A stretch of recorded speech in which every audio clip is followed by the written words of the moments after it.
Драги гледачи, добар ден! Добродојавте во најновото издание на овој наш и ваш Демократски импулс. Вака ја почнував најавата првата сезона.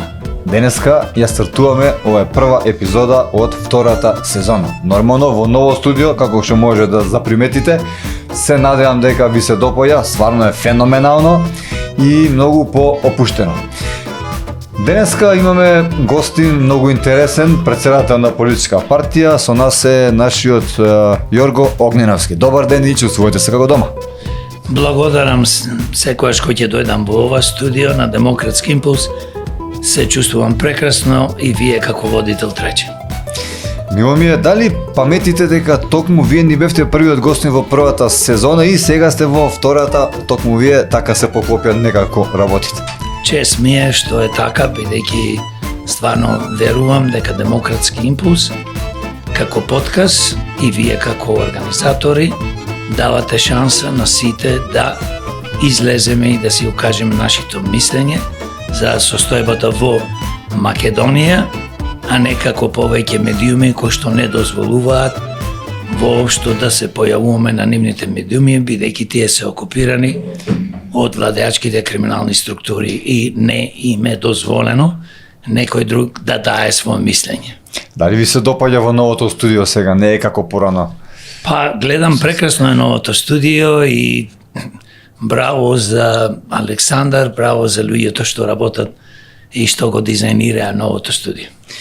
Баш ми е мило што ви се допаѓа. Најнапред би сакал да започнеме, еве, како најактуелно е, вие сега во недела чинам имате најавено протест во Битола поради загадувањето. 18 општини треба да го дават својот отпад во Битола. Па токму таа е причината што вие правите еден протест. Може да ни кажете нешто повеќе кусево? Па видите, во недела во 13 часот на плоштад Магнолија ги каниме сите битолчани од општина Битола, се разбира општина Могила и граѓаните на Македонија да дојдат да присуствуваат на овој протест, општонароден протест против регионалната депонија. Како што кажавте, во Битола постои една огромна централа за производство на електрична енергија, кој што произведува 75% од струјата во Македонија, а таа се вика, сите ја знаат веројатно, рек Битола. Не труе секојдневно 24 часа. Ние сега треба во Битола да го бериме ѓубрето од 18 општини од Македонија и тука да се складира во тие огромни дупки што ги направија за време на последните 4-5 децении, копајќи го јагленот. Значи, што е Битола? Депонија за ѓубре, септичка јама, зборувам општина Битола и Новаци и така натаму. Ова го турка ова влада, што е на власт со ДПМН, Дуи Влен, извини, не е Дуи Влен и знам, и така да јас мислам е ова разочарување огромно за луѓето што живеат во општина Битола, општина Новаци. Затоа ги повикувам во недела на плоштад Магнолија во 13 часот на 8 втори овој месец ќе имаме протест. Да дојдат што помасовно за да го кажеме нашето незадоволство и точно да кажеме, а сега ќе кажам, дека не сме во ни една општина во Македонија да се гради депонија за ѓубре, каде што 18 или 15 или 20 општини ќе го носат ѓубрето. Тоа е невидена еколошка катастрофа за таа општина, за тој регион. Секоја општина во Македонија треба да се изгради не депонија за ѓубре, денес сме 21 век, да се изгради фабрика за ѓубре, каде што ќе се покрај селектирањето и ќе се преработува. Значи има денес модерни технологии што од ѓубрето се произведува струја, вода, тули, се произведува асфалт и така натаму од пластикат. Значи има компании во светот каде што може да им платиме, бидејќи ние немаме таква технологија, мора некоја компанија да дојде и да изгради во скоро секоја општина. А каде што се помали селски општини или стварно помало некој градче, тогаш можат тие околните што се во близина да се здружат и да изградат една фабрика за преработка на ѓубрето. како што кажам, значи ова е стварно жалосно и ова е идиотски потез на владата на Македонија, на градоначалникот на општина Битола и на Новаци и на Советот и советниците од општина Битола и Новаци, кои што изгласаа да се изгради ова регионална депонија. Значи нека сватате една работа, ние све ќе направиме да ја спречиме. Но и да ја изградат, не дај Боже велам, кои ќе дојдат демократи со други паметни луѓе на власт, верувајте, ќе ја тргниме таа депонија за ѓубре. И ќе го направиме она што реков, дека секоја општина во Македонија, поготово по големите општини, треба да се изградат своји современи фабрики за ѓубре. Господин Јорго, вие сте борец за екологијата, ако смеам да заклучам. Често пати љубите да говорите на вакви и слични теми. Еве сега, вие сте и вашата политичка партија Демократи иницијатор на овој протест, но повикувате на масовен и на непартиски протест. Дали може би имате подршка од некоја друга партија или некои си луѓе што значат во општеството? Видете, јас разговарам доста со други партии, разговарам со здруженија, не само здруженија против загадувањето, значи секакви здруженија со граѓани, и овој протест го организираме заедно Демократи со Трета ера суверенисти, политичката партија и Работничката партија. Разговараме и со други, во иднина ќе продолжиме со протестот против загадувањето, дали е тоа регионалната депонија што ќе се гради во Новаци Битола, бидејќи ние сме како една општина, воздушна линија помеѓу општина Новаци и рек Битола и Битола 2 километри.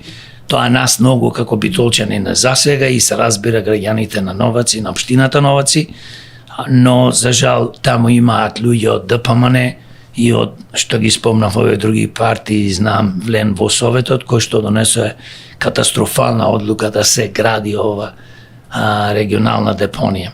Да, овие се партиите што ги кажав и разговараме и со други партии, во иднина да соработуваме, да направиме нешто околу животната средина, се разбира, заеднички, да направиме притисок и за други проблеми, како што е криминалниот закон кој што го смена, да направиме промена во криминално изборен законник и многу други потребни области во општественото живење, како што економијата, здравството, образованието и така натаму. Значи, ако смеам да заклучам, се окрупнувате, така кажано, што е сосема добра работа. Мораме да се окрупниме против овие криминални структури, бидејќи гледате што се случува, вие сте медиум, медиумите во Македонија, националните телевизии, другите медиуми, другите телевизии, и локални и регионални, новинарски куќи, портали и така натаму, тие се сите здружени заедно со овие криминални политички структури кои што владеат, бидејќи од нив земаат пари, се купени и се нивни соучесници во уништување на Македонија, на државата, на народот. Гледате самите што ни се случува нон-стоп, кој ќе погледнете која телевизија или кој медиум што е малце попопуларен, форсираат партии кои што се на власт или се во опозиција, наводно, а опозиција не може да бидеш опозиција као, конкретниот случај, сега ДУИ и СДС, наводно биле опозиција. Па тие 35 години уништуваат државата. Која е опозиција? Тие се борат како исто пред ова што се бореш. Да помене влен, знам и така натаму, такви партии за да дојдат на власт да продолжат да работат исклучиво за тендери, за пари, за богатање, да живеат раскошен, расипнички живот. Ние мораме да се окрупниме и тоа му го зборуваме и на политичките партии кои што стварно се против нив, и на граѓани, и на граѓански здруженија. Не можеме ние да правиме протест против животната средина, да речеме загадувањето на животната средина и да се делиме. Еве, гледате сега за Усје, пред цементарата Усје, Титан Усје, некои граѓани прават протест, некоја граѓанска здружение и така натаму, и никој не канат. Едноставно, зашто не поканат ние како демократи, како политичка партија да дојдеме, да го окрупниме тој протест? Вие бевте таму? Јас бев таму, но самоволно се разбира да му дам поддршка на првиот протест пред раскрсницата, пред фабриката Усие. Да. Значи бев, сакам ова да искористам ова прилика да упатам повик до сите здруженија во Македонија граѓански, се разбира и политички партии. Заедно кога правиме протест, не е битно каков протест, и синдикати. Еве, например, синдикатот сега организира протест да се зголеми платата на 36.000 денари, ние викаме тоа е малце. Ние ги поддржуваме, не да биде 60.000, да бидеш, 36.000, да биде 60, ние викам. Никој не може да живе, додека тие да дозвола владата да минималната плата, пример, биде 36, инфлацијата ќе оди уште 50%. И ќе ја изеди не таа плата. Значи, го патувам повеќе до синдикатите, поготово Сојузот на синдикатите на Македонија. До председателите, има, мислам, 2 синдикати и повеќе се разбира, значи да не повикуваат, слободно да ги повикуваат политичките партии, кои што нив ќе ги поддржуваат. Не само да соработуваат со некои партии кои што имат своји пратеници во собрание, затоа што тој протест ќе биде помасован. Значи, ние мораме да се здружиме против злото. 35 години кој што го уништува. Не само животна средија, не само економија. Гледате, ни ги уништија фамилите. Младите бегаат масовно, тие се избркани. Хајде нека биде Македонија слично на Швајцарија или Холандија, Данска или Норвешка, Шведска. Нека биде ко Америка, нека биде ко Австралија. Као одат луѓето. Знаеме ние као одат на печалба.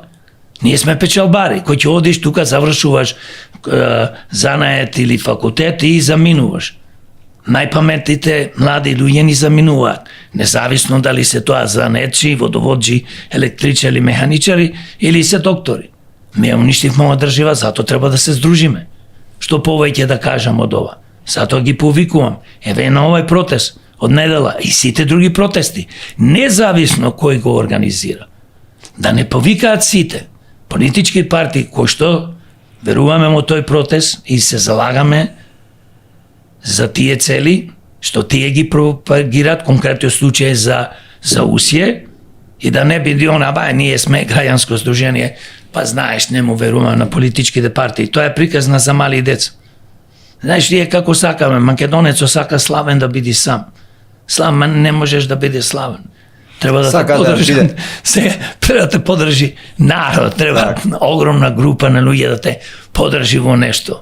Гоце Делчев не е нашиот голем револуционер и херој и не знам, легенда македонска, бидејќи ете така тој одлучи да биде, или Даме Груев или другите што се има многу, да немам време да ги спомнувам и не е нормално. Сакам да кажам дека ние, мои почитувани, да се обратам до сите овие здруженија и партии, ако стварно сте за вистинска борба против загадувањето, против криминалот, корупцијата, против овие политички структури кои што владеат 35 години, ајде да се здружиме сите заедно и да ги турнеме еднаш за секојаш од власт, или да направиме во најмала рака за одредени теми притисок, каде што ќе ги сменат и закони, ќе реагираат.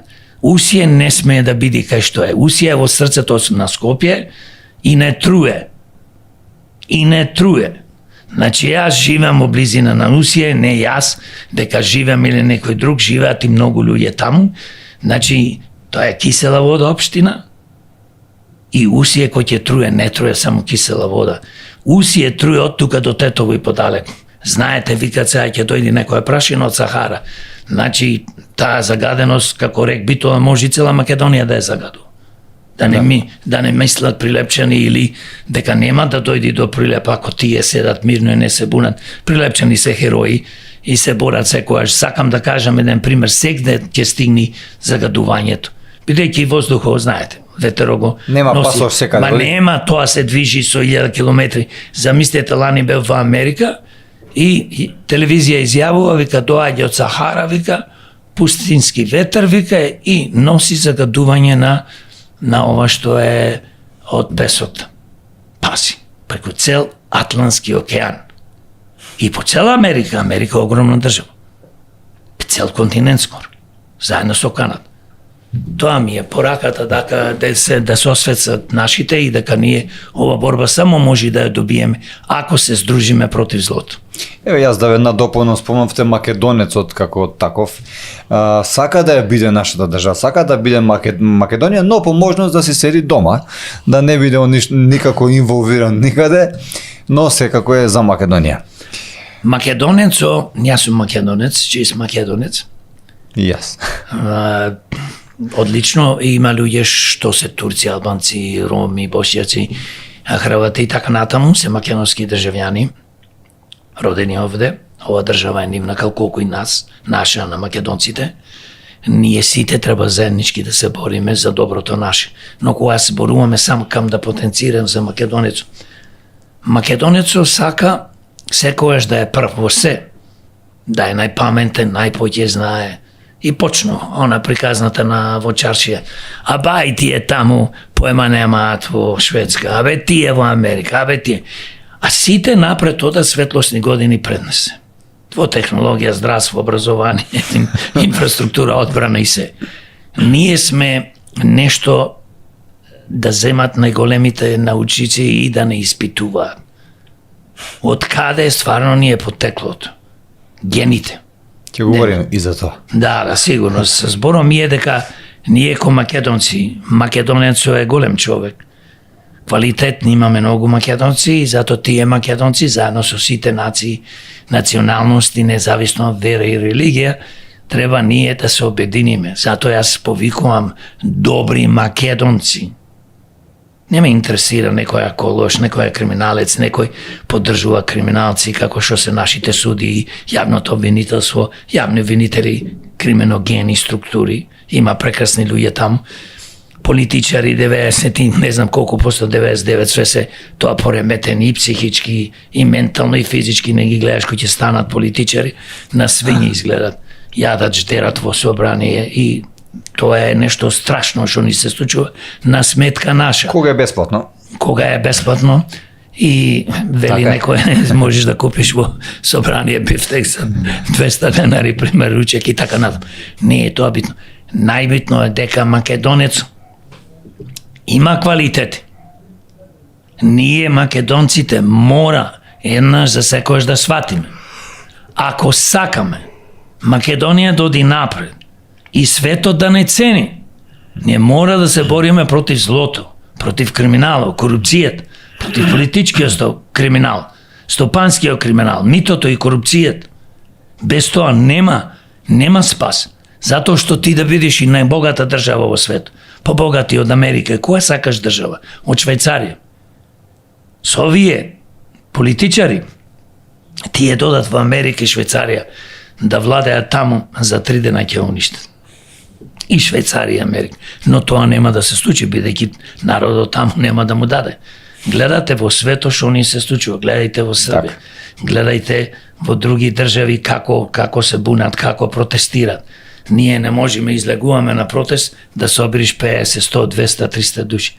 Брука не виден, а сите се труеме, еве зборуваме за најопасното нешто. Ова е животната странија, воздухот отровен што го дишиме. Тоа е најопасно нешто трече. Уништува деца кога ќе се родат уште во првиот здив, а ги уништува и во стомаците на своите мајки. Катастрофа. Катастрофа трече. Ова никој тоа сериозно не го сваќа.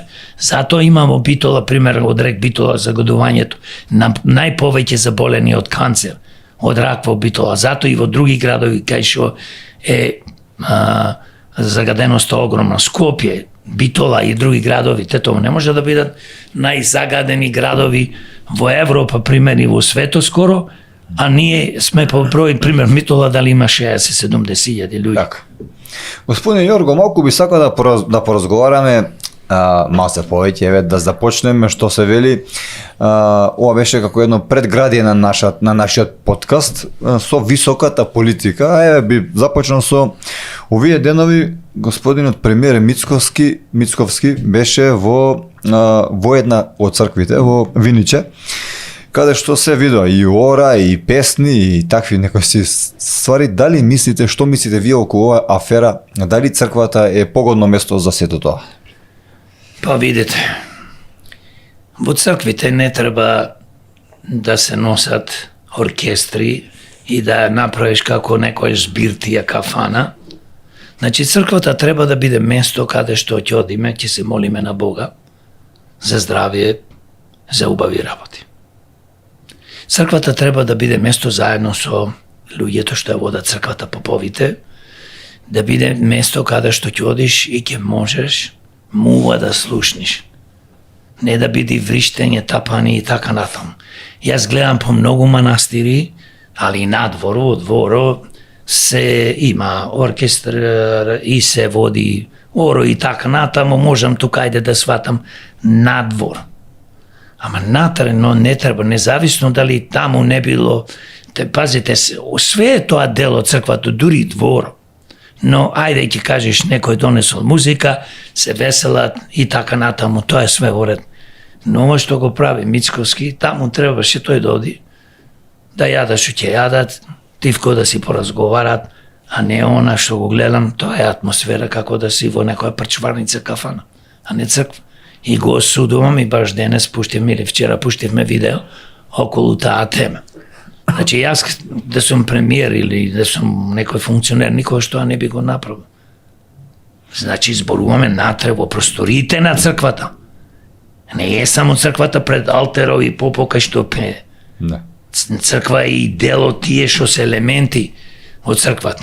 Затоа кажав, на манастири негде на надвор може и тоа ајде да има музика, луѓето нека се веселат. Тоа е некако како отворено нешто, но црквите се тоа.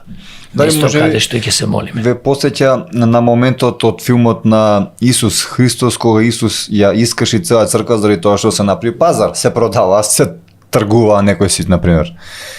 Јаболки и такин. Па видите, како и што кажав.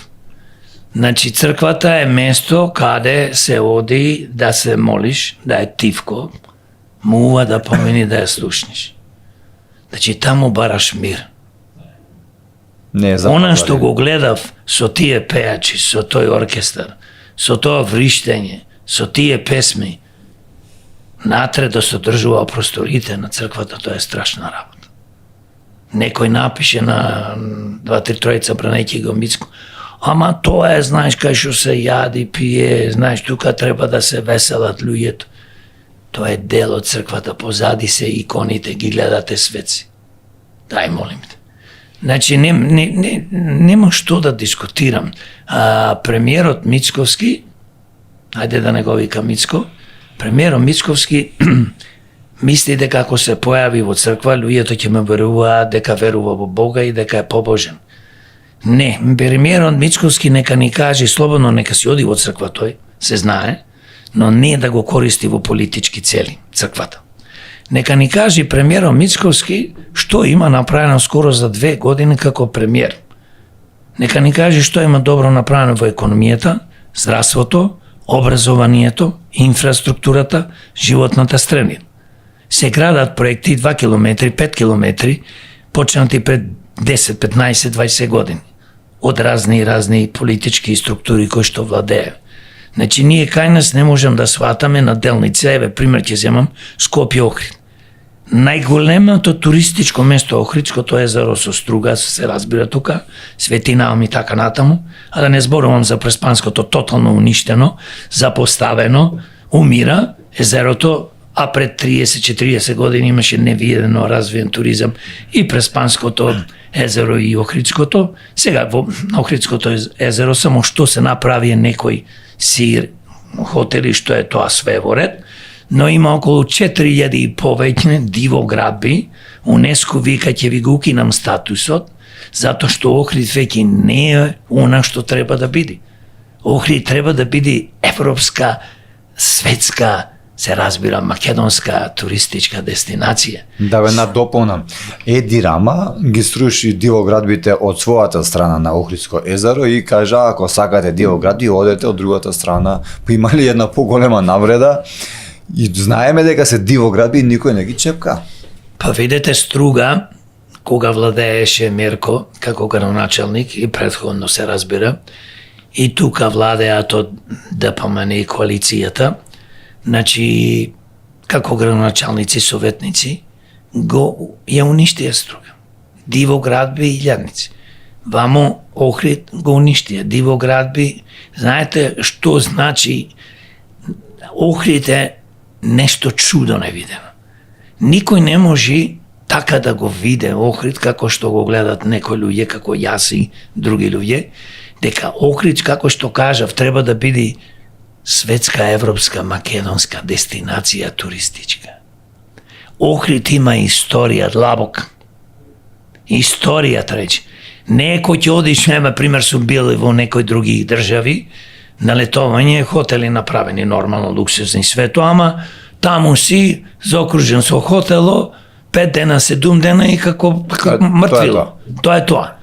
Ти имаш приказна за Охрид, имаш приказна за Струга, имаш приказна за Свети Наум, за Охридското езеро, па през Панското, па до Иранското езеро се разбира. Па не зборувам за планините како што се Пелистер, Кожов, Попова шапка и други. Да не зборувам за нашите села, колку се убави прекрасни светски туризам. Значи ние не можеме тоа да го направиме, затоа што треба да се инвестират милиони, да не речем милиарди евра во туризма. Но тие пари во последните 35 години, кои да дојди на власт, преку разни тендери ги крадат. И што можам повеќе да кажам? А ако развиеш ти еден светски туризам, тогаш ти фактички им помагаш на економијата, вработуваш луѓе. Го дигаш стандардот на луѓето. Што повеќе туристи има, поголеми плати имаме, се разбира и самите газди што имаат своји хотели, од приватниот сектор ќе бидат и поуспешни во бизнисот и ќе заработуваат повеќе пари. Како што кажав се ова глупост што постои денес со синдикатот што бара 36.000, не треба да бара 36.000, треба да бара 60.000, независно што работодавците велаат дека ако барате 36.000, ние ќе затвориме пола фирми, нема да ги затворат. Тоа е све приказна за мали деца, за да може тие. И нека се види колку како заработуваат, што пријавуваат. И нека влезе управа за приходи, па нека направи и нека прави нон-стоп, значи проверка на книгите, кој како што заработува, кај троши, шо троши, и да не зборувам за даночната политика. Имаме голема афера која ни доаѓа, како да кажам, значи се работи за македонски мозоци. Значи според мејловите на Епштајн, македонски мозоци се испратиле во Америка на испитување во некоја болница за ментални болести. Главни во оваа афера се академците Алексеј Дума и Гораст Расколија, кој впрочем и живее во Америка.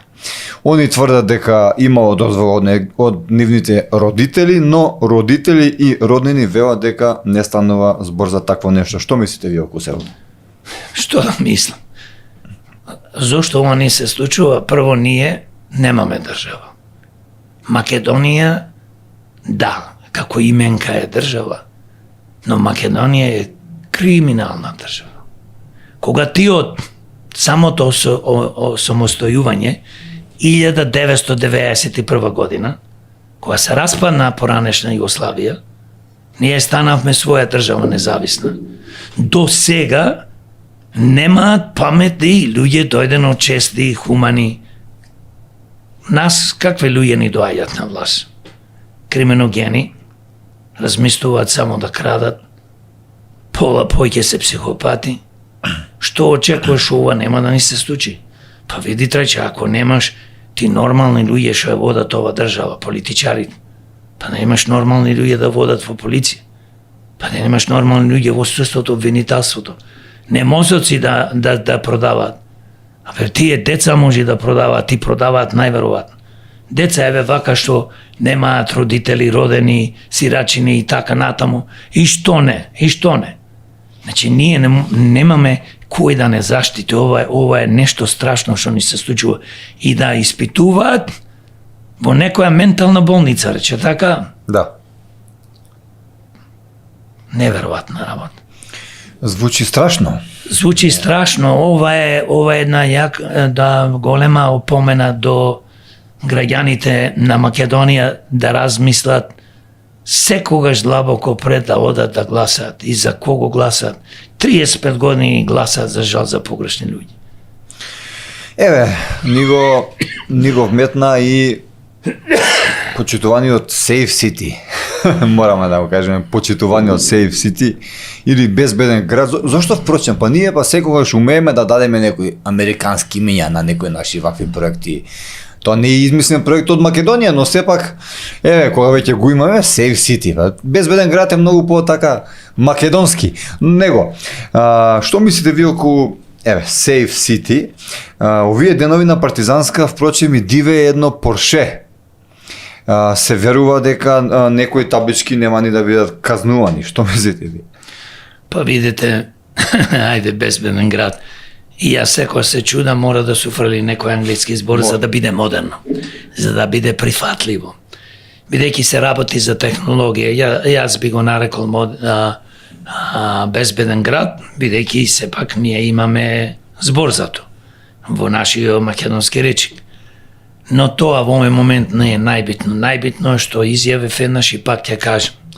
Тоа е добро. Добро е да имаш камери на одреден на одредени места, не да го поплавиш градот.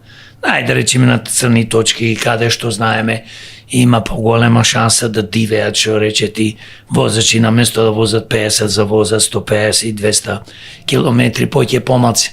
Да се постават, но не можеш ти да го нацуцкаш како на ова како за на 100 метри. Не само на 100 метра, туку како елка, знаеш.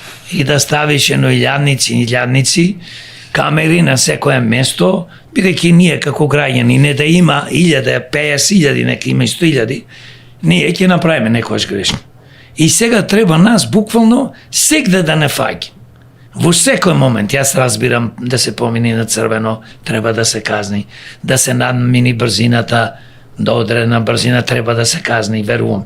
Но има нигде, некој делове, да ќе објаснам, пример, одиме, јас често патувам низ Македонија, али најповеќе патувам релација Битола, Прилеп, Скопје, Куманово, да кажеме, Тетово, и има места каде што можеш ти да возиш повеќе него што е дозволено. Значи, тоа е огромен автопат, се гледа право, сега на место да биде 110, ќе возиш 125, и сега тоа ќе те казнат. Ако те фатат камери, ако има се разбира, ќе те казнат, бидејќи остапувањето точно не знам колку е, нека биде 5 и 10%. 7. Не е битно, значи негде некој од нас ќе направи грешка. Ова ми изгледа мене како Панчешо вели министерот за МВР, вели ние ова го правиме не за пари, ние го правиме да спасуваме човечки животи. Ова звучи фантастично, кој ќе озборуват. Човечки животи ќе спасува. Па на кој човечки животи ќе спасуваш, Панчи? Ние знаеме дека во Македонија и имаме толку и толку статистички во секоја година сообраќајни нестреки. Колку луѓе погинале, колку тешко се повредени. И еден човек да ни погини, тоа е многу. Затоа е све добро. Но јас лично мислам, кој ќе поставиш толку многу камери, денес возев, еве да дојдам во студијето, 3 километри на 3 километри 15 камери. И сега, знаеш, див немаш. И возачите, што да ти кажам, сега ние сме сите возачи, возиме како да сме луѓе од 95 години. И да не гледаме, и да не слушаме, и нула рефлекси. Значи, толку сме на некој начин исплашени, ќе не казнат, па вика на црвено ако поминиш 500 евра казна, ама првите 8 дена ако платиш, тоа е 50% и 250.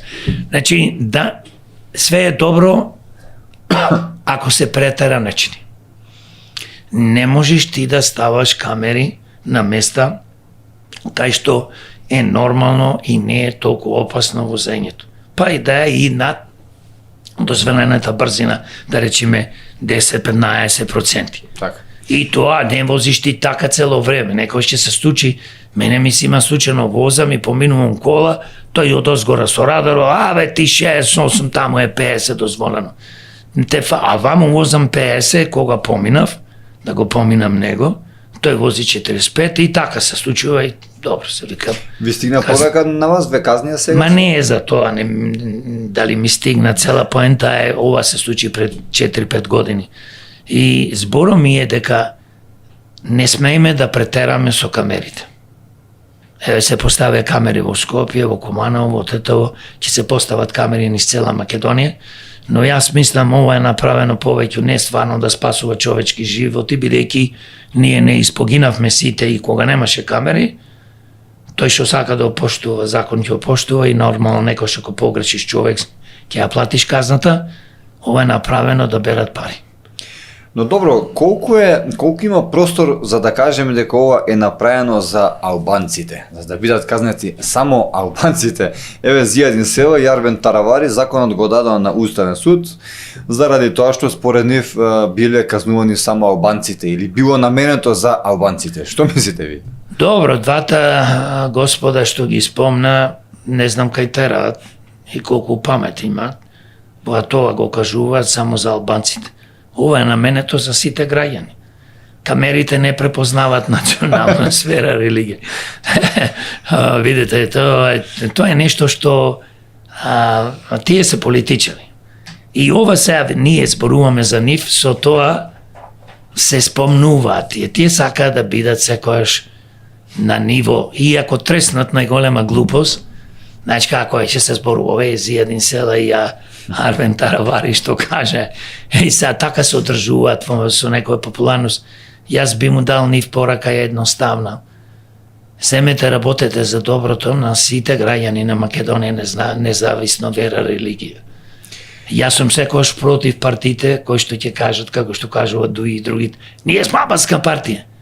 Ние работиме за доброто на албанците, што ние другите што сме во Македонија ќе се делиме и што да правиме се Македонија да поделиме на 40 нации, па да направиме некои мали кралства. Глупости невидени, трече. Ова може човек да го кажува кој што, како што кажав, кој што сака секојаш да биде и да тресни најголема глупост, ама важно да биде спомнуван. Така да мислам нема врска тоа. Нека одат, нека...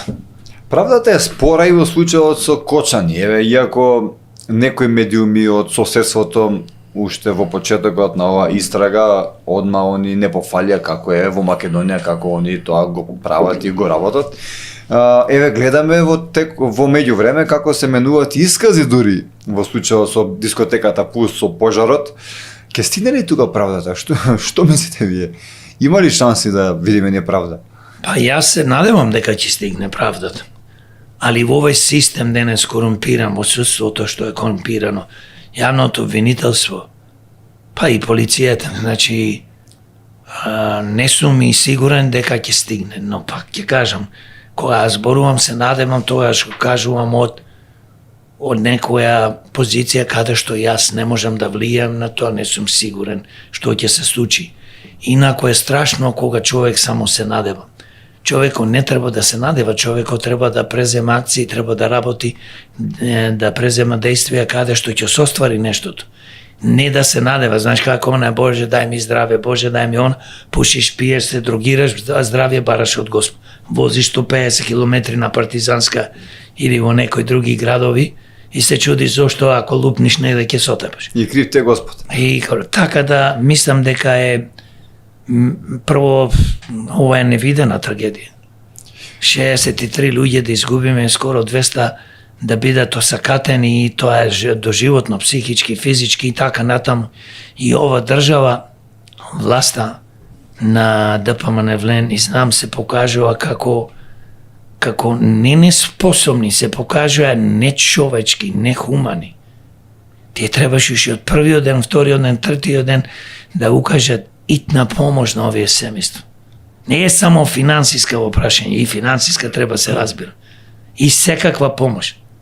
Значи буквално секаква помош да укажат, а не да се расправаат и премиерот да вика во собир со родителите на децата погинати, кажете ја цената, која е цената, колку да се плати.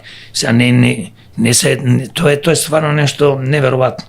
Тоа сакам да кажем, ово истото и родителите го велеа. Не, Која е цената? Не за знам, нивните тоа е животи? не дека е нехумано, нечовечки. Тоа е нешто идиотски. Значи, замислете се, вие сте премиер и влада. Имате моќ, имате на располагање 6 милиарди и 7 милиарди евра во буџет. И да не одделите одредена сума, дали се тоа 50, 30, 100 милиони евра, поќе помалце, за овие семејства одма уште првите дена да му помогнеш.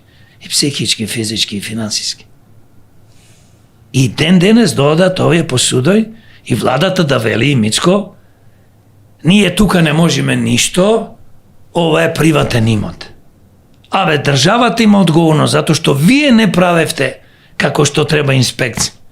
Вашите куќи, инспекцијски куќи, мислам установи, институции, се дел од државата. Ти како влада, ко дојдоа тие на 18 мај ба изгласани, пред 2 години, скоро, да ја водат Македонија. Трите партии, знам, Блен и ДПМН. Но ако видиш кои се лидери на тие партии, ако видиш кои се луѓето на тие партии во главните за она елитата, тоа се бивши кој од кој. Кои кримоси, кои криминалци, кои психопати, кои не знам и што да кажам, не луѓе, не хумани. Еве, премиерот го спомнавте, јас би се, имам прашање околу премиерот. Премиерот изјави дека додека е тој премиер во Република Македонија, бугари во устав нема да има, доколку бугарите не ги признаат македонците во Бугарија како посебна, нели, посебен етникум, посебна нација и доколку не испочитуваат барем неколку пресуди од Хаг. Мислам дека и вие сте тука некаде со ставот, ако не се лажам. Види, ние не дека сме тука со ставот, ние сме многу подлабоко. Овој премиер нема душа ни срце и ни храброст да каже, бидејќи бугарите не признаваат како нација македонци, не гираат македонците во Бугарија, ни го негираат јазикот, историјата, Се. не понижуваат во Европската Унија, се разбира, и во светот, дека ние сме некоја вештачка творевина на Тито, дека ние македонците сме биле бугари порано и дека имаме јазикот ни бил бугарски, ама не со некој дијалект сме го сменале. Пази, какви навреди. Овој премиер нема ни храброст. Лесно е да кажеш не ставаме бугари, се додека вие не ги признаете бугарите во Македонија, а мислени во Бугарија, и малцинството македонско, и додека на Европската Унија вели, вие не ни дадите гаранции, ќе ставиме ние бугарите во уставот, како тоа да е не знам што, каква работа, имаме ние повеќе наци ставено во уставот, но се игра на зборови, као еве јас сум патриот, видиш оправам, додека малцинството македонци не бидат ставени во Бугарија, а бугарите имаат граѓански устав и нема никош да истават. Оти ние ако имаме граѓански устав, нема да има во уставо, повеќе ќе биде граѓанска држава.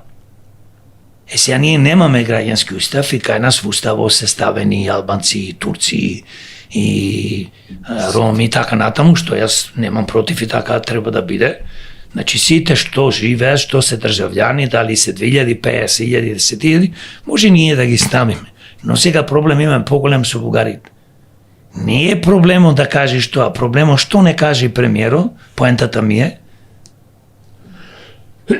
господо бугари, поточно господо политичари бугари и бугарска држава, бидејќи вие не навредувате на секој можен начин, не ни дозволувате да влеземе во Европа, и што спомнав колку не навредуваат како македонци. Со децени. Нема е окупирано 1941 заедно со германците и другите фашистички сили, италијанци и не знам кој. И тука наши балисти, предавници, македонци, срби, четници и така натаму, усташи и хрвати. И ние не слушнат од него да му каже како ние што велиме. Ние да сме на власт, јас да сум премиер, или да сме на власт како демократ. би му кажала на бугарите следното. Бидејќи вие на секој чекор, секој ден, со децени не понижувате, со вас ги прекинуваме сите преговори, дипломатски односи. Не Европската унија да скока на глава, што сака нека прави. Ние треба да ги прекиниме дипломатските односи и да му кажеме на Европската унија. Господа, вие имате огромен проблем, а тоа е што донесовте закон по ваша вина да мора да имате консензус од 27 држави. Ако една држава не се сложи, како конкретниот случај с Бугарија, да ние не бидеме, да ги отпочнеме преговорите со Европската унија, да не можеме да влеземе сега за сега во Европската унија, се разбере тоа се должи, тие имаат огромен проблем, нека си го сменат законот. Јас тоа му го кажуваме на Европската унија. А Европската унија денес во парламентот повеќе време, можда една деценија повеќе зборуваат за промена, не само за проширувањето во Европската унија, туку за промена значи на многу закони. Гледате самија што се случува, тие не можат да донесат економски мерки, луѓе. Кој една држава каже не се сложувам со да земиме заем или ова во ова да инвестираме, не може да им помени, а не е проширувањето на Европската унија. Така да ние сме многу построги и ќе бараме извинување од бугарската држава, од политичарите кога ќе бидат тие на власт, да ни се извина за она што досега не навредуваат.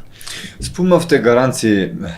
Какви се тие гаранции, впрочем, и што се бараат од Европската унија и така, кога знаеме дека пред да се смени името на Заев му се дадо сите можни и неможни гаранции, што имаме ние од тие гаранции, денеска ништо немаме. Впрочем, кој не дојде тука од европските големци, мислам дека џабе беше се. Дали се согласувате со мене? Јас се согласувам, може Европа некојаш као наводно ќе ти дај гаранции, ама бидејќи уште тие го немаат променето законот за проширување на Европа, што значи сите 27 држави мора да се сложат. Ако една држава стави, значи е против, вето, ако стави вето, тогаш автоматски не може да помени.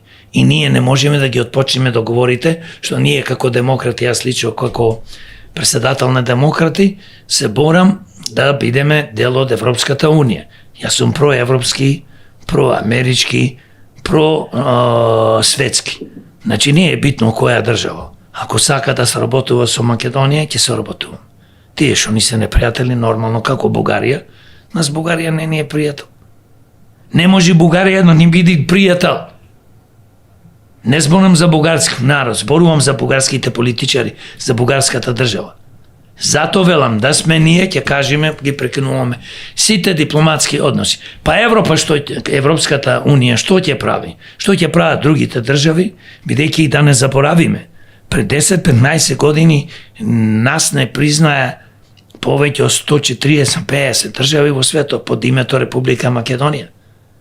И ние после седна Заев со неговите луѓе со Димитров си направија договор и го смена името. И тоа знаеш означи некој да те тера со сила да смениш. Абе нема да го сменам.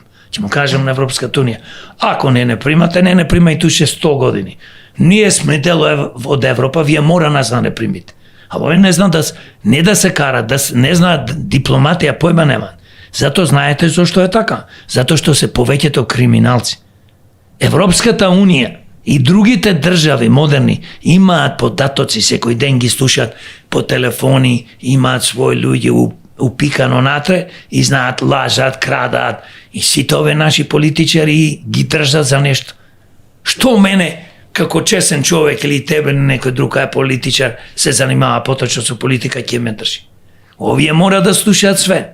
Јас пак, ево, ова прилика користам до Европската унија. Сменете си го законот, направите како други држави, барем 60%, 70 биди гласањето, 80%, а не вака 100%. Тоа мисля како да е Европската унија место на Не демократија е некоја диктатура. Една држава ги контролира сите. Па што е бе демократија, трајче?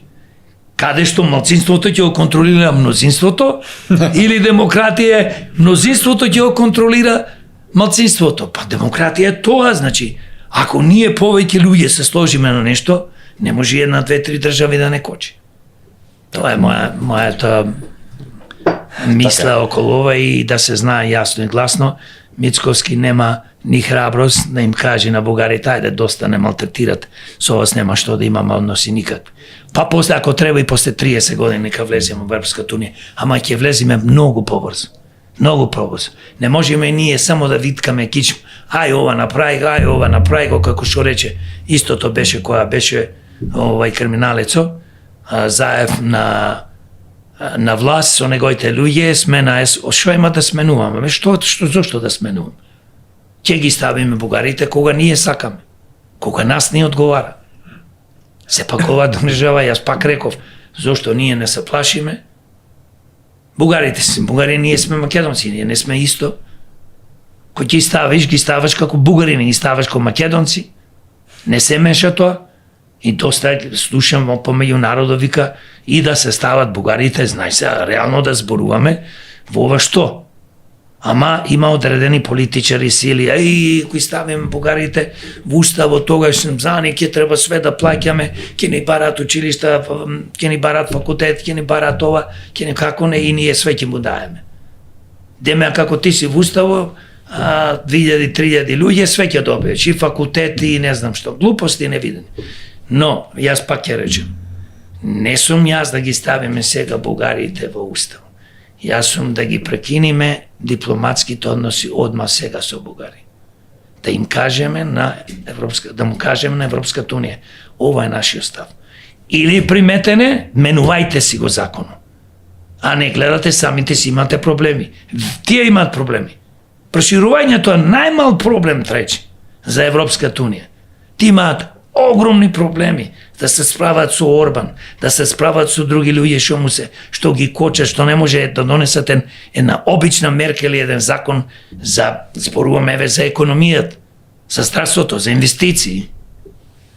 Да. Да, така е. ССМ повикува на протести заради, како што вели, зголемување на минималната плата. Премиерот Мицковски вели, вие сте луѓе на Заев и на Филипче и на СДС, како што вели он. Што мислите вие, кој е вака вашиот став околу се ова? Дали постои простор, дали може да се зголеми минималната плата и дали овие се па луѓе на СДС? Види, прво ко демократи ние се бориме минималната плата да биде 60.000 денари. Можно е тоа? Можно е. Јас сум дипломиран економист. Да. Секогаш работодавецо, ретко кога има работодавци успешни, економски, што ќе ти ја покачат платата доброволно. И ќе те платат колку вредиш. Да не речем 100%. Повеќето работодавци се луѓе кои што сакаат да остварат огромен профит, бидејќи јас ги разбирам нив, кога зборуваат дека вложуваат пари, ризично е и така натаму. Тоа е во ред, но сепак не може да го експлоатираат работникот, крвта да му е пијат. Ќе ми извиниш. Нема проблем, нормално може и вода се напие. Да, благодарам. Не е тоа проблем. Да довршам со мислата. Ние сме за 60, не сме за 36, како што предлага синдикатот на Македонија. Зошто? Додека тоа све се спроведи, инфлацијата веќе ги изеде тие пари. Секогаш не дека се бара повеќе да добиеш помалце, но јас ќе го прашам и синдикатови, и сите работници. Минимална плата дали може да живее со 24-300, не знам таму, денари, и дали можат, еве и сега да му дат 36. И се нормално, кога ти имаш 24, некој ти дава 36, викаш 12.000, леле, ова. Друге? Не. Ама усвари ништо. Ништо. Никогаш не треба да сме задоволни со малци. Добро, вие си го имате тој американски мајндсет, значи американско размислување и затоа така размислувате, што е сосема во ред. Видете, знаете што значи додиш на работа 8 часа, 5 дена во денот, и рачуне пред тоа и после тоа уште 1 сат ви одзема за превоз да стигнеш дома, 10 сати, вие имате обврска во твојот живот секој ден 5 дена во неделата. Одиме уште полошо. Сите што работат од понеделник до сабота и сабота, Бетер. ти работиш 6 дена, еве продавачите, работат по 6 дена. Ги прашувам, колку ви минималната плата? 24.300. 6 дена по 8 сати. И недела мостама. 10 сати, 6 дена. 1 ден. И поново. И да не зборувам луѓе што одат во смени. Еве во смени што одат. Тоа е убиство. Прва, втора, трета. Значи, како ти ќе задржиш луѓето ако не му даеш минимална плата 60.000? И замислете, со минимална плата 60.000 ќе живее сиромашно. Нема да бидеш богат. Станој да не мислиш ќе купуваш. Далеко бил. Тоа е илузија. Тука не можат веќе луѓе што заработуваат поќе пари да купуваат станови. Да речеме, еве поучени луѓе како што се. Не може да купуваат, што имаат и по 1000, и 500, и 2000, затоа што еден стан, да речеме, нормален сега дојде цената негде 2500, во Скопје, во помали места како што е Битола 1500, и нагоре, нови станови. Кој ќе ги купи нив? Со 36.000, ние го поддржуваме синдикатот и сакаме кој ќе повикува на протест, како што кажав на почетокот, да не повикува нас како партија и другите партии и други здруженија и нормално не само работниците и сите граѓани на Македонија да го поддржиме тој протест. Но предлагам да не се бори синдикатот за 36.000 под притисок дека еве не може да повеќе работодавците да платат. Да се бори за 60.000 денари. Знам изјави дека биле коректор на власта. Дали воопшто може Максим Димитриевски според вас да биде коректор и дали е коректор на власта? Како може Максим Димитриевски да биде коректор на власт? Кој со нив влезе во коалиција со ДПМН заедно со СДС, ДУИ, се најкриминални злосторнички здруженија. Тие не се политички партии. Јас секој сум кажал, знаеш, некојаш човек ќе биде принуден ќе соработува со секој и с некого за да ја спаси Македонија. Но Максим никогаш не може да биде, затоа што Максим е политичар и фотелјаш кој што гледа преку политика да дојде до фотелја, да се обогати, да живее убав живот, раскошен. Расипнички, ја што го викам.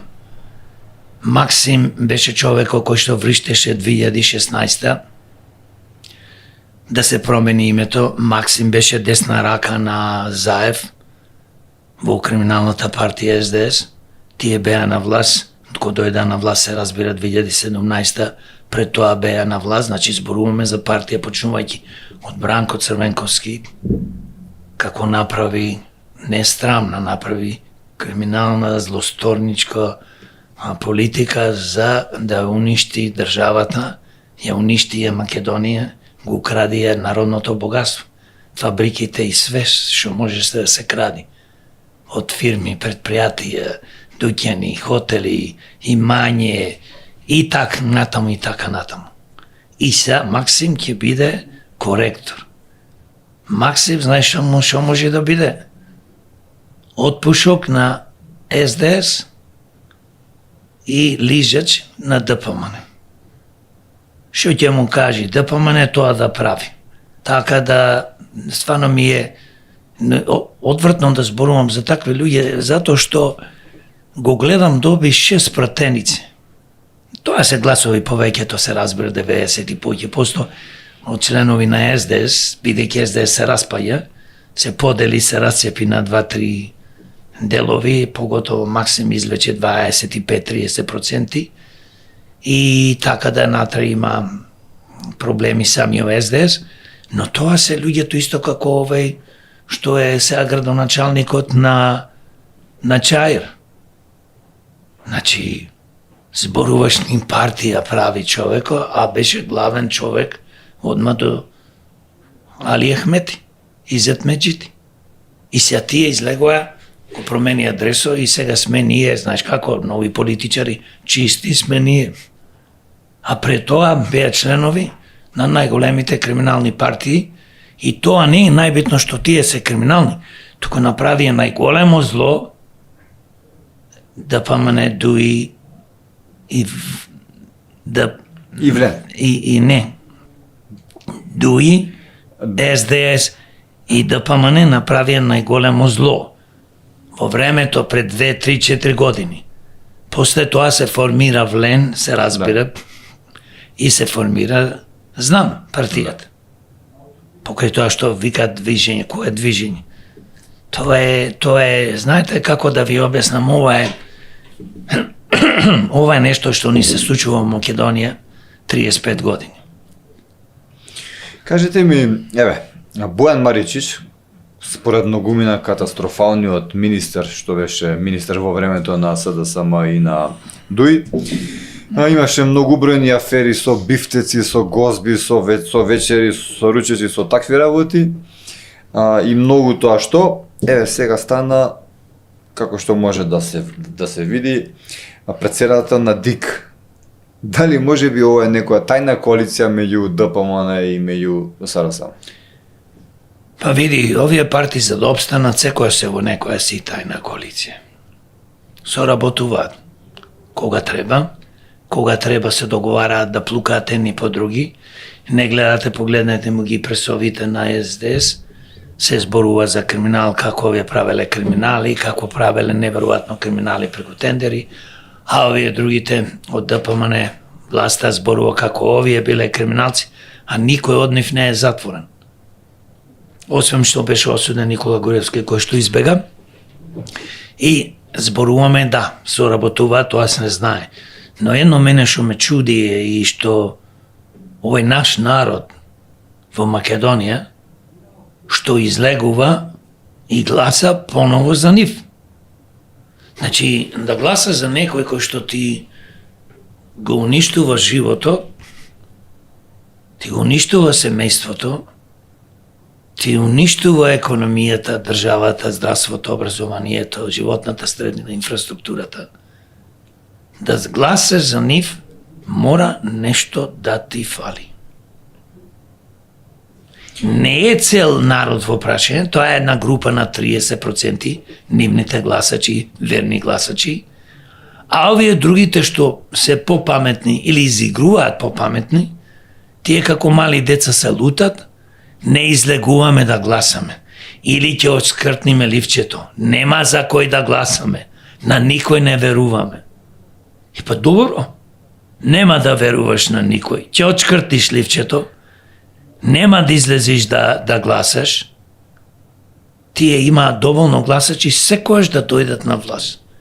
И порака пуштам до тие гласачи кои што седат дома или го чкртат ливчето.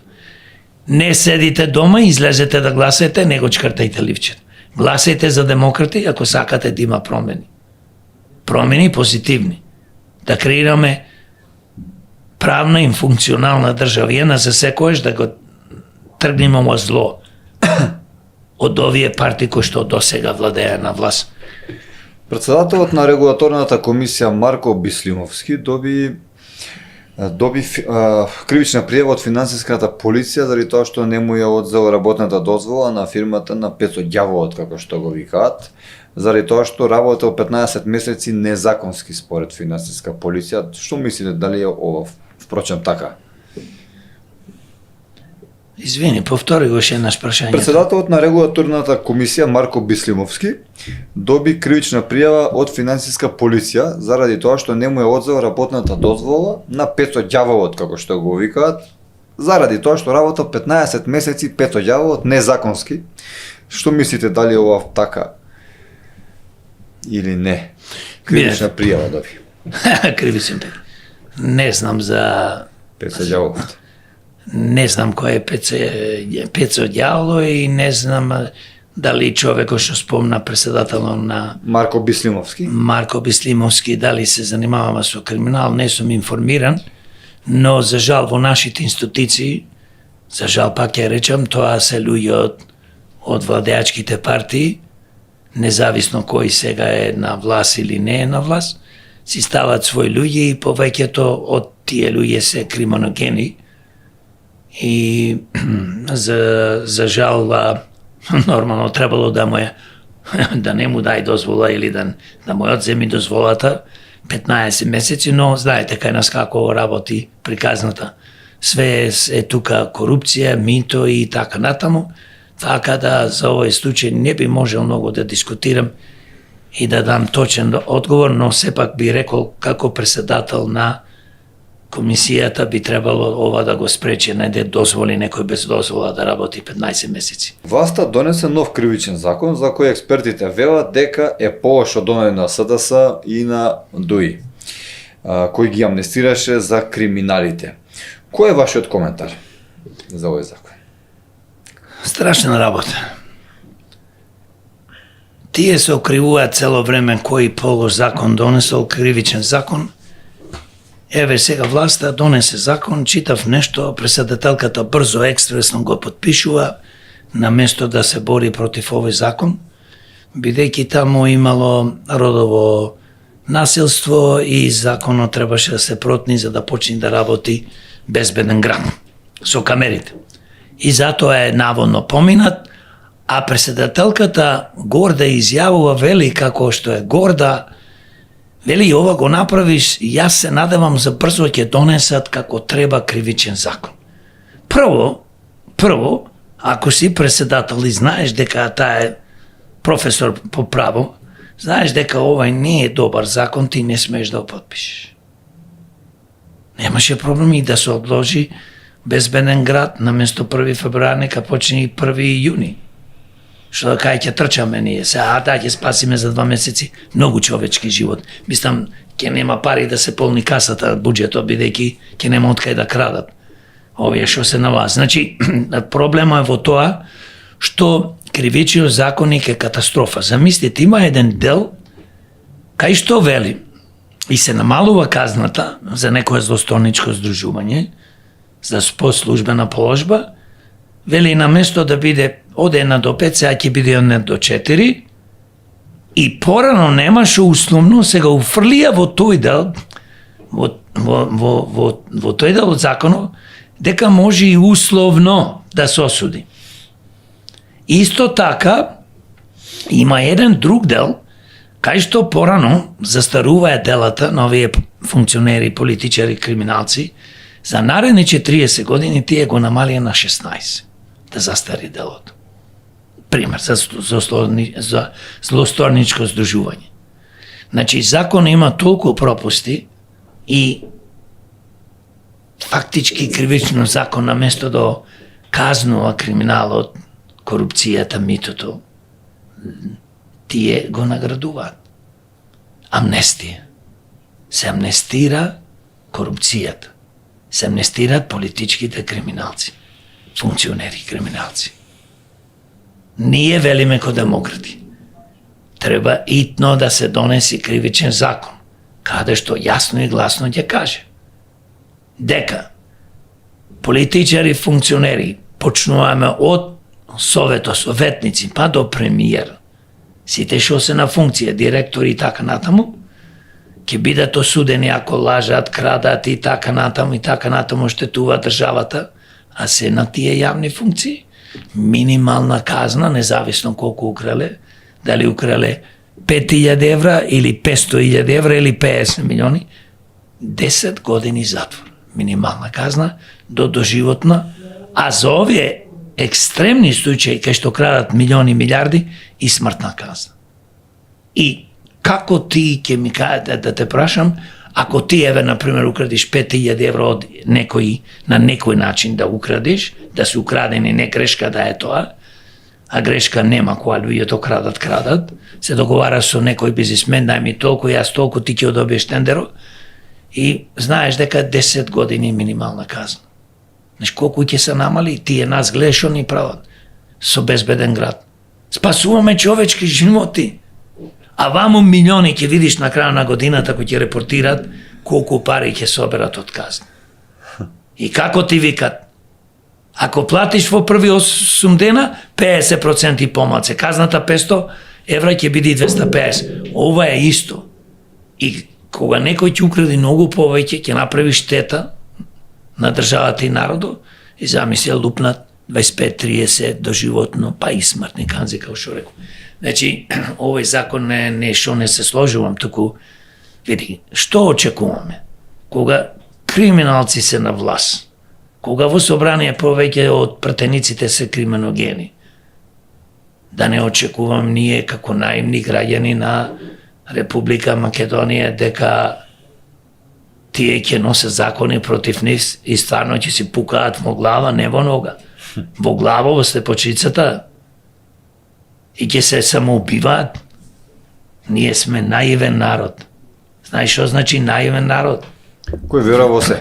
Веруваме во басни, ќе излезат овие криминогени партии, ќе ти го со помош на медиумите, како што кажав, се нивни соучесници во уништување на Македонија, ќе ти го перат мозокот 3, 4, 5 месеци и поќе пред избори, дека тие чудо ќе направат и почнуваш да му даеме шанса, и на кој му дава шанса? На оној што те силувал и што те уништувал. Тоа е треće закон, е криминален и треба да се менува, и што кажав, тоа ние би го направиле покрај други што мерки и точки би се презеле за да се направи овој криминален закон против криминалците, санкционира корупција и криминал, а не да амнестира. Господин Јорго, е малку да запрашам околу партискиот непотизам. Се чини дека повторно се продолжува со вработување на партиски кадри. Еве последен пример е значи кадарот на Вреди, кога беше запрашан за Истанбулската декларација, немаше појма што зборува, некои шами се зборија, некои си глупости, не знам таму што све не. Дали администрацијата е полна со партиски кадри и кое е решението според вас? Македонија пропаѓа и најголема опасност за Македонија е вработување на партиски неспособни кадри и воопшто партиски кадри. Значи, видите што се случи со тоа. Почнуваме од образованието. Велат, ако сакаш да уништиш една држава, уништи го образованието. Пазете. Академици. Зошто ни се академици во Македонија? Ние може да имаме академици. Зошто ни е академија? Еве статистички додиме од 1991 до денес. Колку професори, колку академици, поточно кажано, излегле јавно да кажат пред народот, станувајте народе, овие политичари нас не уништуваат државата. Бидејќи тие се академици, дали се по економија, дали се по уметност, дали се по физика, математика, историја. Значи, зборуваме за нешто каде што тие треба да го водат народот. Не мора да бидат политичари, ама да излезат. Тоа се многу малце луѓе. Тие се луѓе, знаеш како во Македонија се станува академик. Треба да имаш врска во политиката, да имаш пријатели сегде, па да те предложат, па да те туркаат да станеш. Некој може да има фантастични научници, поточно професори и така натаму што допринесуваат со своји трудови, но никош нема да станат академици. Сега затоа велам, зошто нас не е Академија на науките и уметностите? За ние да трошиме пари? Јас ги повикувам академиците, сакате да постои академија? Бидејќи кој ќе дојдат демократи на власт, ќе ја затворат академијата. А зошто ќе ја затвориме? Ако продолжите вака. А ако сакате, излезите со нас како демократи и со другите луѓе, дај да се бориме против ова зло. Што има вие како медиумите да ги форсирате, да ги каните секој ден репортажи да му правите по 2, 3, 5 погледни на националните телевизии, на други телевизии. Што има вести и на порталите? Ој некој попопуларни, па и да кажам подкасти и тие веќе се расипае некој. Што канат? Канат само политички партии кои што ја уништуваат до сега Македонија. Што кажа СДС, што кажа ДПМН, што кажа ДУИ, што кажа она. Кај се други паметни луѓе, други помали партии? Што е поентата? Некој ти вика, па вас не ве каниме, вие немате во собрание. Толку гласови не сте добиле, толку гласови. Глупости невидени. А ако ти даваш Се од себе. И како да имате пратеници кога не ве канат, кога не сте вирани заради тоа што не ве канат, јавноста не може да дознае ништо повеќе за вас заради медиумите. Ради медиумите и како ти, како народот точно ќе слушни нашите предлози. Еве зборуваме за кривичниот законник. Значи ние даваме предлози, не е само еден предлог минимална казна 10 години, затвор до доживотна и смртни казни за функционерите и криминалци и така натам кои што прават огромни штети. Па да не зборувам, наводно пратениците имаат имунитет 5 години. Пратеник не треба да има имунитет еден ден. Тој ако укради точак и казната ако е 6 месеци година дена, треба да оди во затвор.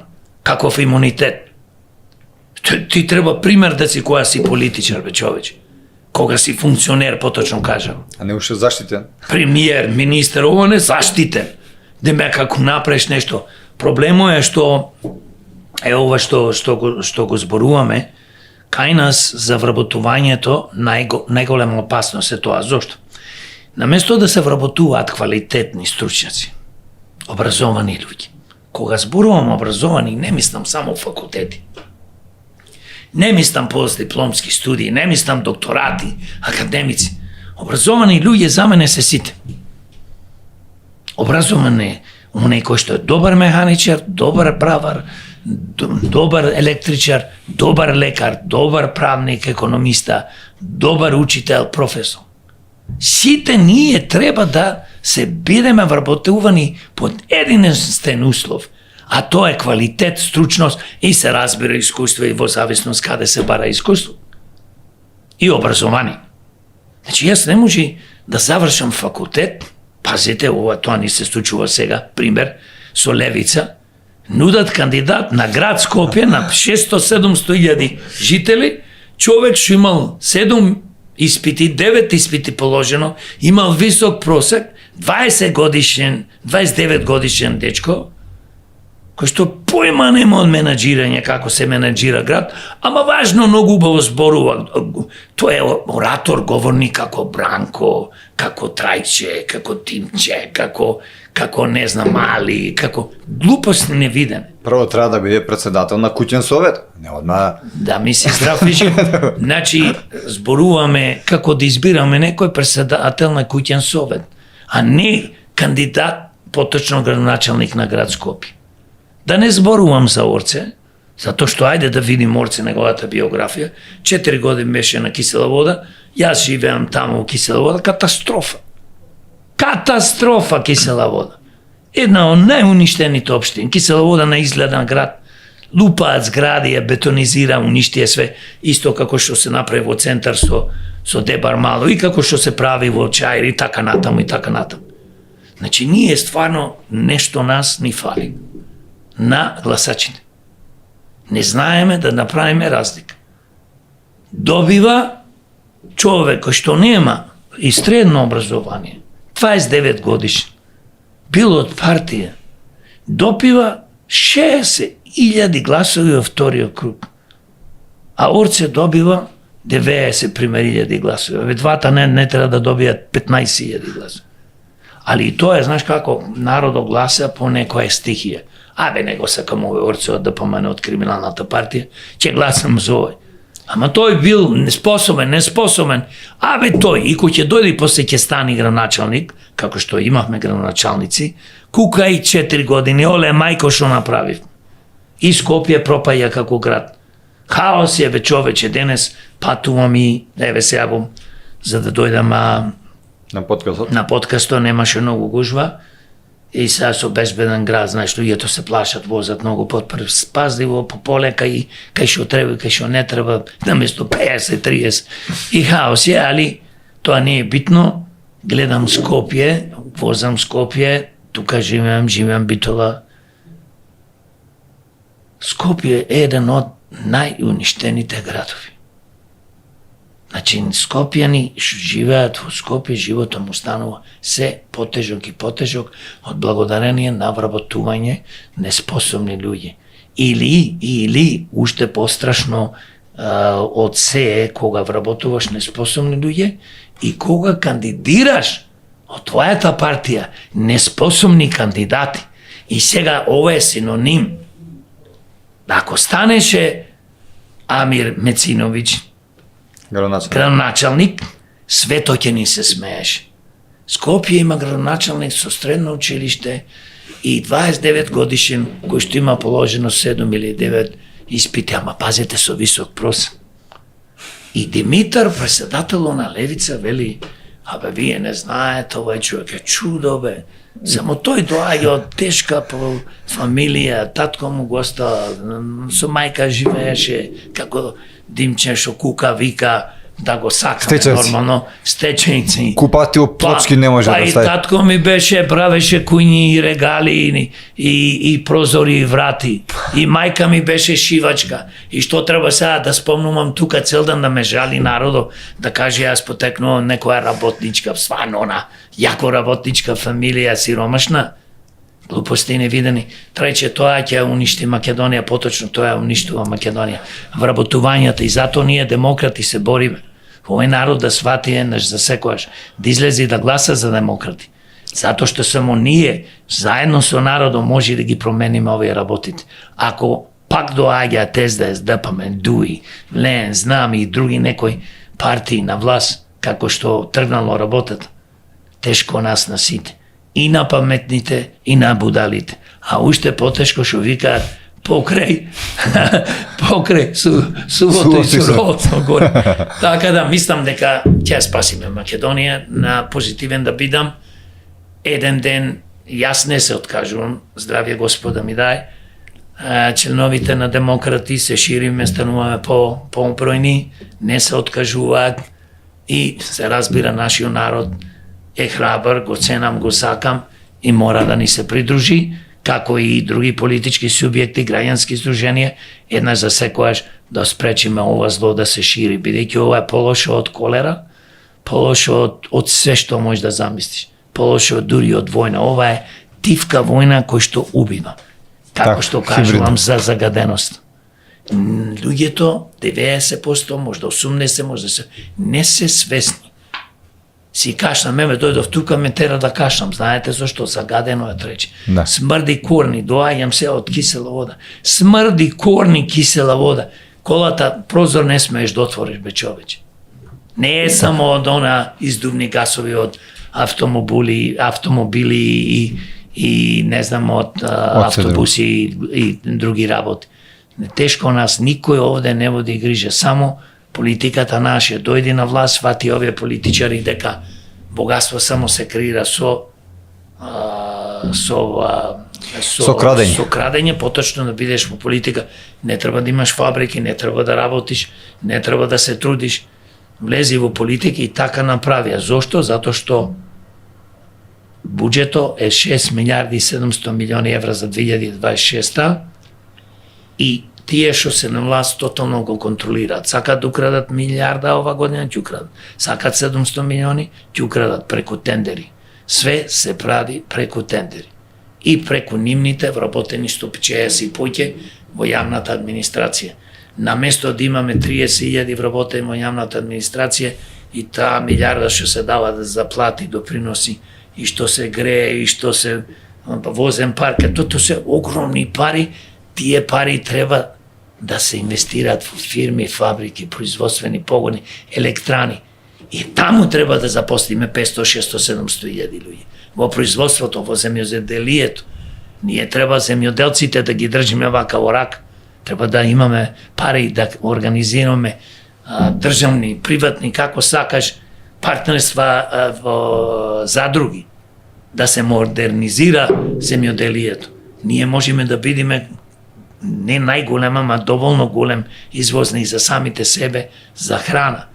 Не само суровина, домат, пиперка, компир или млеко, туку да произведуваме финални производи. Чудо може да направиме трече. Само за тоа ни треба квалитетни луѓе.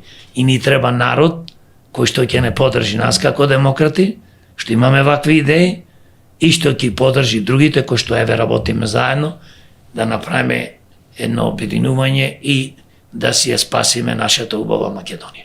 Господине Јорго, тука некаде е крајот на овој наш денешен подкаст, прв во втората сезона. Го започнуваме со вас, како што спомнав на самиот почеток. Ви благодарам многу што ни бевте гостин, се надевам и верувам дека повторно ќе се гледаме во ова студио, заради тоа што вие сте наш соработник и имате многу тоа што да кажете на македонската јавност. Благодарам Трајче за поканата и секогаш ќе ми биде драго да ме поканите и да бидам ваш гостин. Поздрав до гледачите и се надевам дека ќе му се допадне овој подкаст и се разбира, верувам, Демократски импулс е најдобриот подкаст во Македонија, затоа што е реален, има гости, викате вие гости каде што му давате шанса, луѓето што имаат добри идеи кои што би направиле добро за Македонија, за народот и се разбира да си ја спасиме оваа убава држава. Ви благодарам на пофалбите, ми значат и на Демократски импулс значат, се гледаме во наредна епизода, во некој од наредните. Драги гледачи, тоа беше Демократски импулс, прва епизода во втората сезона, председателот на политичката партија Демократи, господинот Јорго Огненовски, а вие ако ви се допадна овој подкаст, добро знаете дека треба да стиснете сабскрайб на нашиот YouTube канал, лайк на ова видео и да го споделите како би допрало до комшијата и до многу други луѓе. Се гледаме.